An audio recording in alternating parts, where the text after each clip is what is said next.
السلام علیکم محترم ناظرین، آج آپ کے لیے ایک بہترین دیسی ٹوٹکا لے کر حاضر ہوئے ہیں۔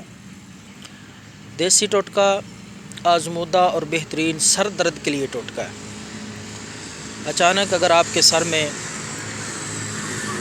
درد ہو جائے اور دوائی سے آپ دور ہوں یا دوائی آپ کی پہنچ سے دور ہو تو یہ آزمودہ بہترین دیسی گھریلو ٹوٹکا آزمائیں، انشاءاللہ سر درد میں فوری طور پر آرام آئے گا۔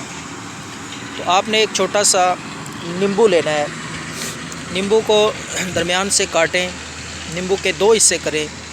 ایک حصہ لے کر سامنے ماتھے پہ دونوں سائڈوں پہ آہستہ آہستہ رگڑیں، انشاءاللہ فوری طور پر سر درد میں آرام آ جائے گا۔ نسخہ آزمائیں اور دعاؤں میں یاد رکھیں۔ اللہ حافظ۔